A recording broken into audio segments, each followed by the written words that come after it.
An old surly grandpa just spanks, just like with a belt, old-fashioned spanking to a school board over a Transformers book in an elementary school. And in this video, we're going to be reacting to it and getting my own take and maybe talking about it with you in the comment section. Now, if you're new to this channel, my name is Aaron. I'm just looking through all this stuff in culture and giving a Christian perspective on it, one man's perspective, but I'm excited to get into it with you because it's going to be a good one today. Thank you for this opportunity to speak. And I want to take the time to first wish everybody a happy Jesus Pride Month. For the month of June, we have designated this month to Jesus Pride because we love the Lord and we believe in biblical principles. And we're glad to wish you a Jesus Pride as you wish the rest of us a Pride, happy Pride Month. Now, okay, so right off the bat, he's really easing into this. I want to take note of the flag behind him first. If some of us might be confused, that is a rainbow flag. This is different from the flag that is, has been distorted and used with like the black and white, and there's like a pink triangle in the middle and stuff like that. So it's completely different from the flag they're flying now. And the reason why it's different is it includes the purple, the violet, and blue in there, of which the other one does not. And that's on purpose because the rainbow is a sign of God's covenant promise to Noah during after the flood, saying he's never going to judge the world like that again. Now, there's more into the covenant, but that's not the scope of this video. That's just, a whole nother. And two, he's taking a friendly way to just say like, hey, you're throwing it in our face, so we're going to throw it back in your face. We're proud to talk and represent Jesus. And so this is our Jesus Pride Month. I get it. It's clever. I'm standing before you today as a grandfather. I got to have wonderful grandkids. I have one who is in the age group of this book when Aiden became a brother. And when Aiden was born, everyone thought he was a girl. But once he came out as a trans boy, Aiden and his parents fixed the parts of his life that didn't fit anymore, and he settled happily into being himself. Aiden didn't feel like any kind of girl. He was really another kind of boy. Okay, so we'll stop there, and I want to do a little research into what this book is, When Aiden Becomes a Brother.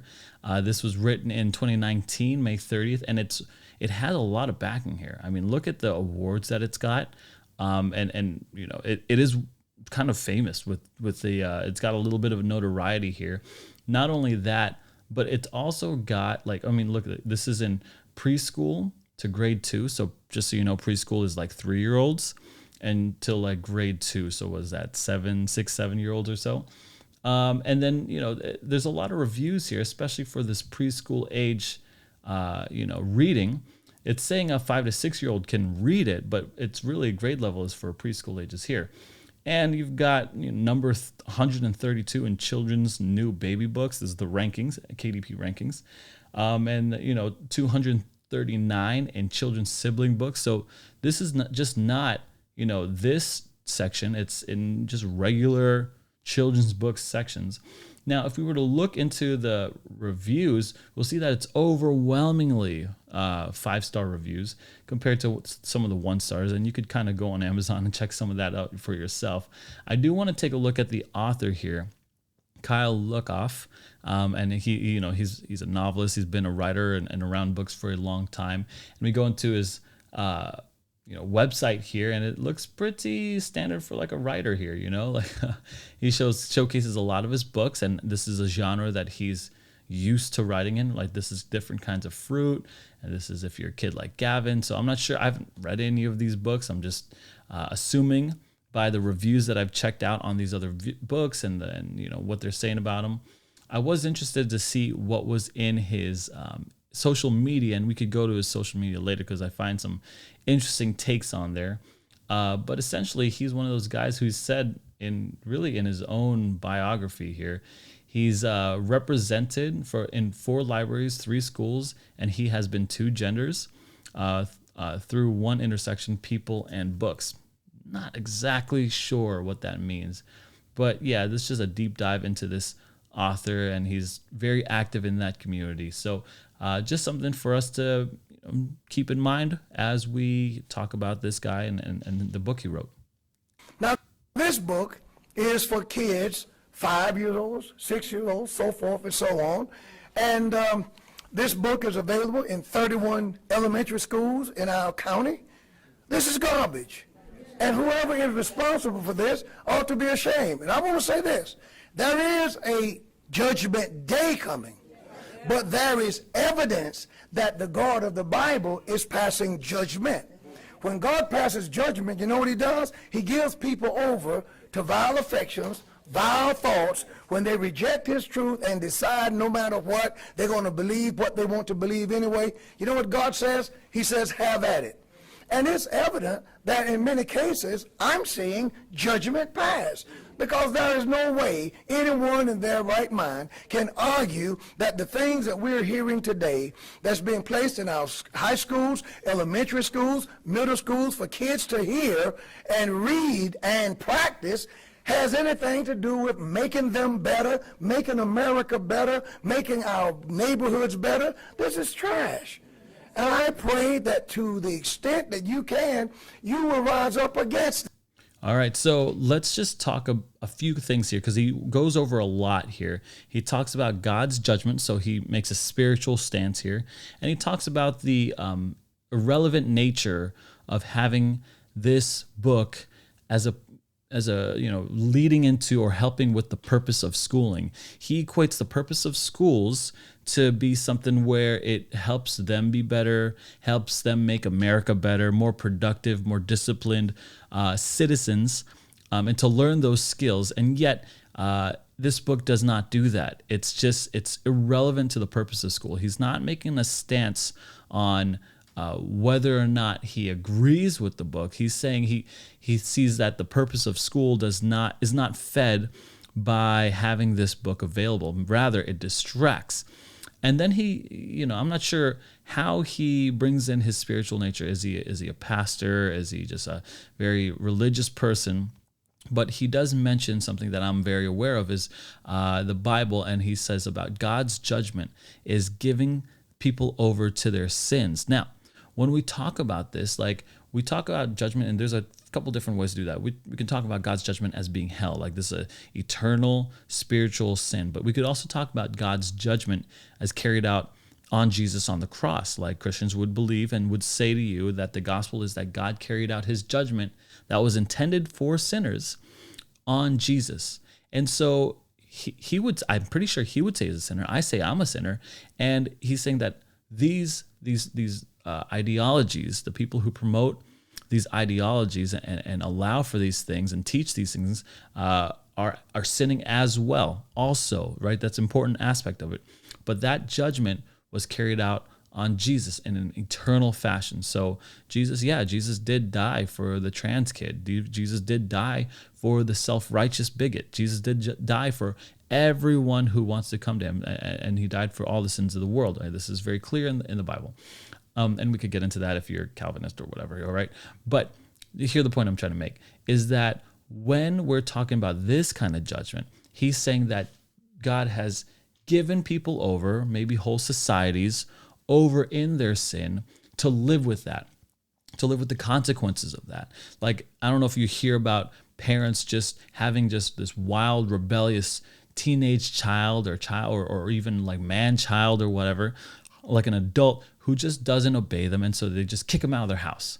That's kind of the sense here. Of course, I'm not giving an exact metaphor. A silly metaphor that I even hesitate to share with you is one that, I find just helpful for me. And this is Legend of the Drunken Master by Jackie Chan.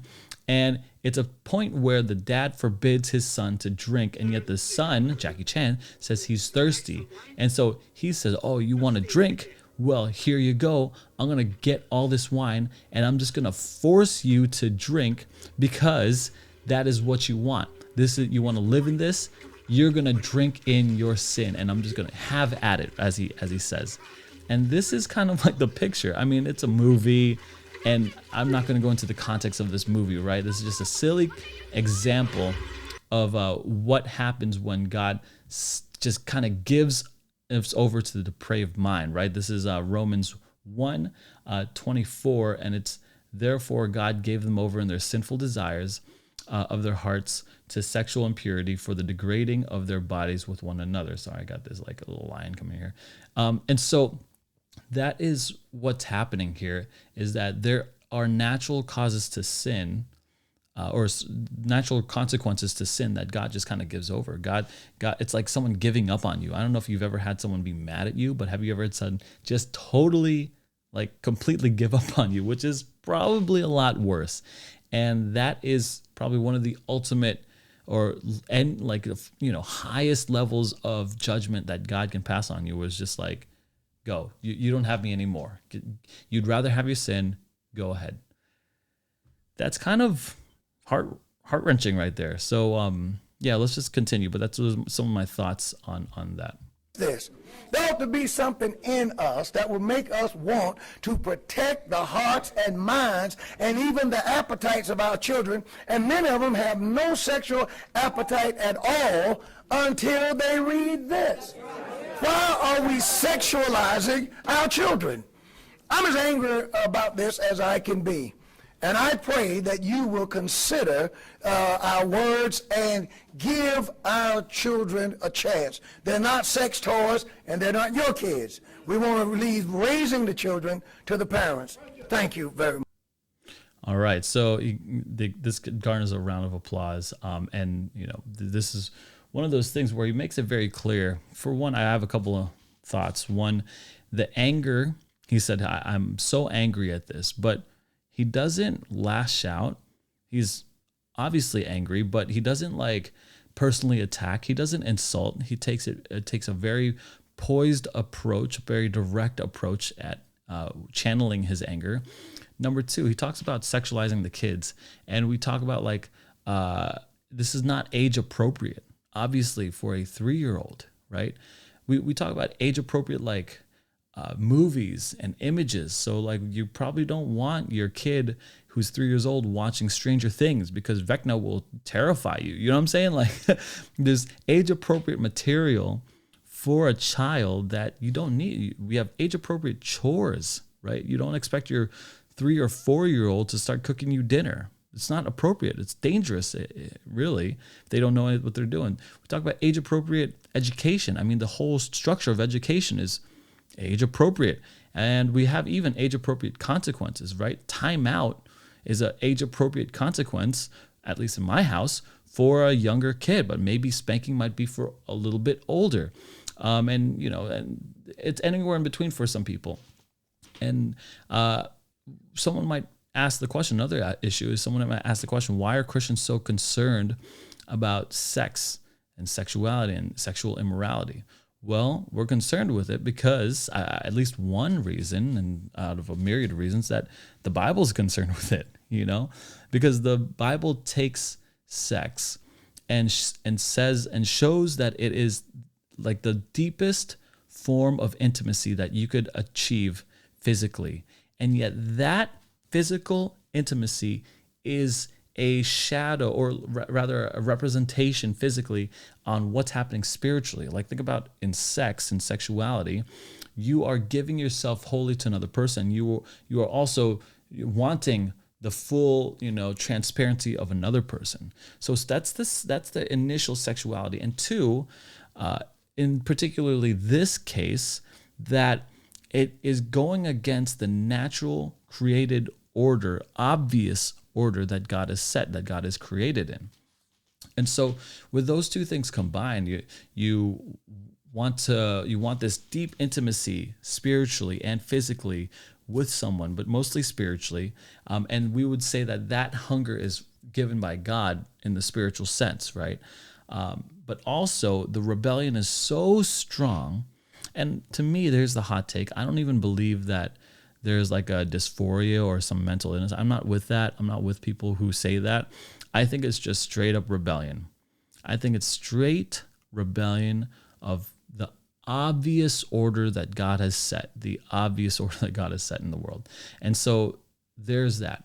Finally, the last thing is he talks about these are not your kids to raise. Let's leave the raising of kids to the parents. And yeah, I would agree, because what other parent out there is going to tell me that my child can read or not read some book, or watch TV or not watch TV, just because they have some kind of rights, or eat dinner or enforce eating dinner or not eating dinner? That doesn't make sense to me.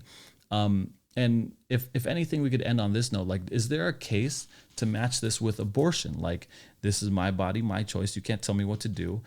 Is there a hypocrisy in here for Christians or conservatives to be like, hey, you can't kill your baby in your body, but you can't tell me how to live my life? And I want to know what you think in the comment section below. Is there a hypocrisy there?